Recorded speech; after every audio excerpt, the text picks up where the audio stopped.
Greetings, I have a really great video for you today. Now I'm recording this video a bit later than usual because I had a meeting at my senator's office and I was there for a couple hours and it went absolutely fantastic, and I look forward to sharing that with you, but that's going to have to be for a later video because I have some good stuff to talk about. Now first, I would like to start off with something that may not seem relevant, but by the end of this video, you'll see how it ties in.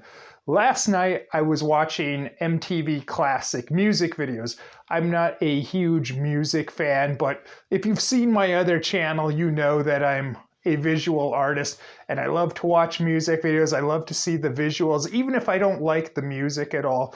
And this song, older song, came on by a band called Everclear, and I can't remember exactly what their big hit was, but the song that they played this video for was called Father of Mine. And since becoming a dad, anytime I hear something about being a father or dads, especially a song, I get really sappy about it. But the song and both the video were great. It was a great song, not because it has this really beautiful voice with great singing, not because the musicality of the band playing is so excellent, not because it's a catchy song. What makes the song great, as well as the video, is it's a story. It tells the story of this guy's life, of how when he was small, he had this close relationship with his dad, but then the dad left him and the family. And then because of that, it shows him growing up. And it's funny, it has this very politically incorrect part that I don't think they would allow in a mainstream song or music video, where it gets to this point, what it was like for him as a boy, growing up a scared white boy in a black neighborhood. And if you see the video, it goes by real quick, but even in the video, it shows him being bullied by black people and Latinos. And now this goes by real quick. I watched the video a couple times today.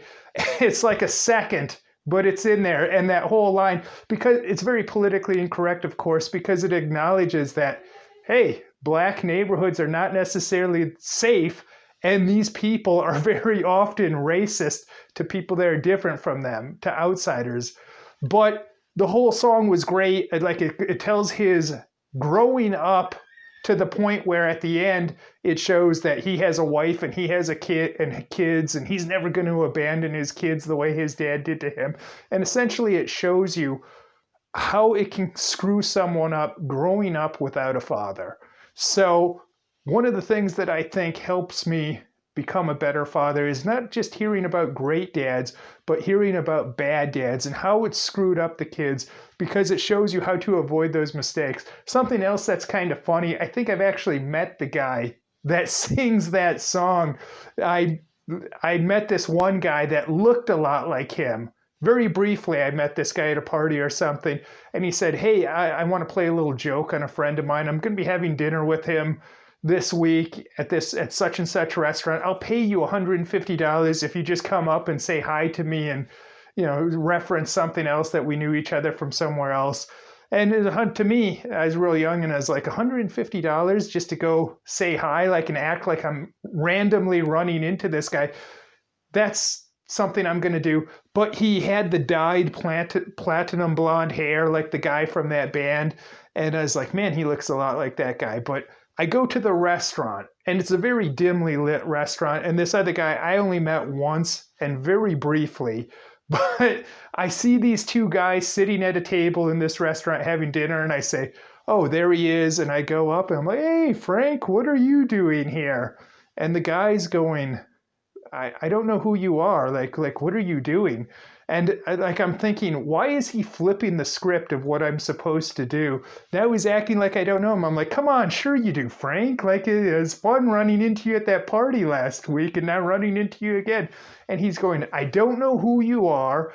I'm not Frank. And I'm kind of getting up in his face. And then I look over my shoulder and then I see the guy that hired me to do this. He's looking at me like, what in the world are you doing?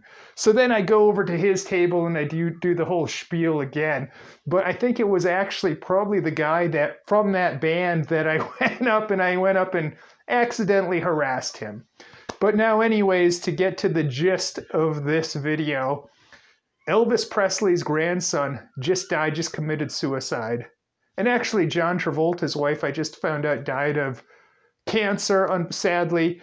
But anyways, Elvis's grandson, looking into the story, and there's a lot of conspiracies going around, conspiracy theories, anytime someone famous dies.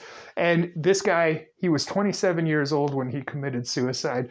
So he's part of the so-called 27 Club, which is about all these famous celebrities and famous people that end up dying at age 27, very often from suicide, but it could be drug overdose, something like that.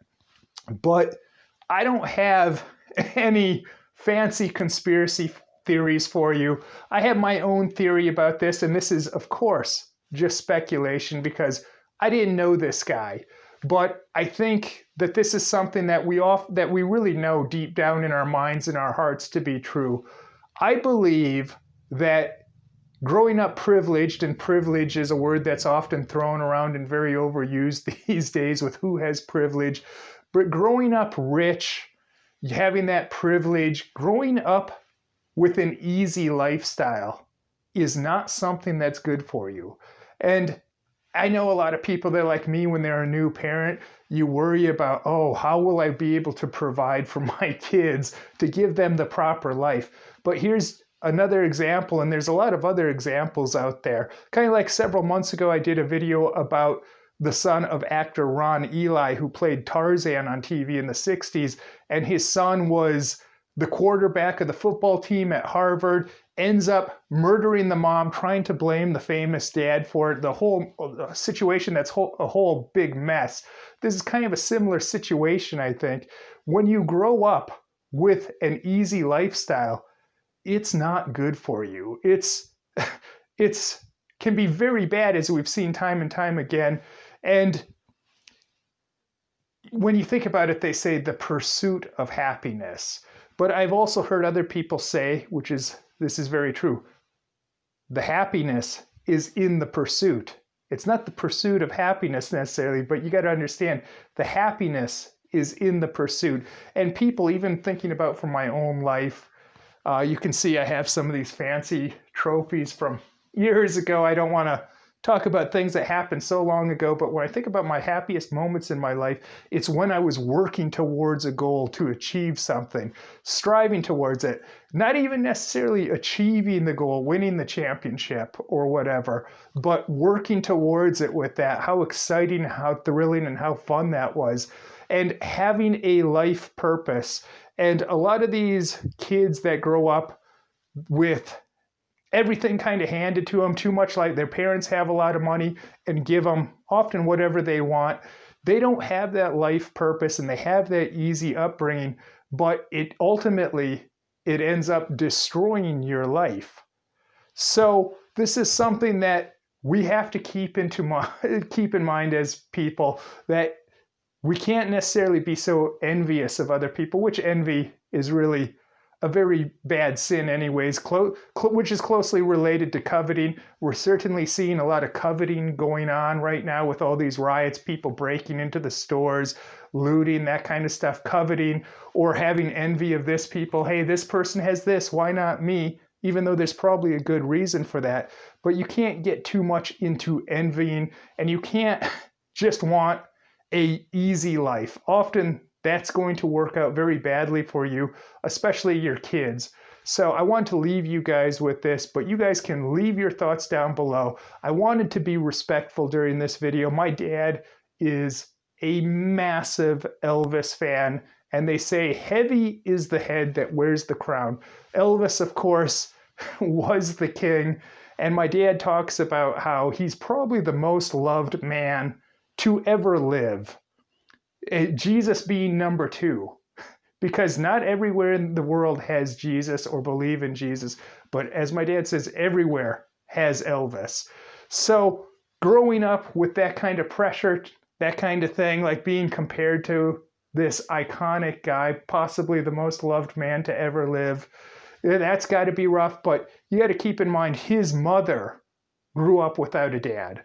So, and that can lead to problems. And then this kid seemingly even though he had dads, stepdads, whatever, it's one of those things, it seems that there was a lot of, not necessarily having a lot of good male influence, as well as the main culprit probably being just having a very privileged, a very easy life.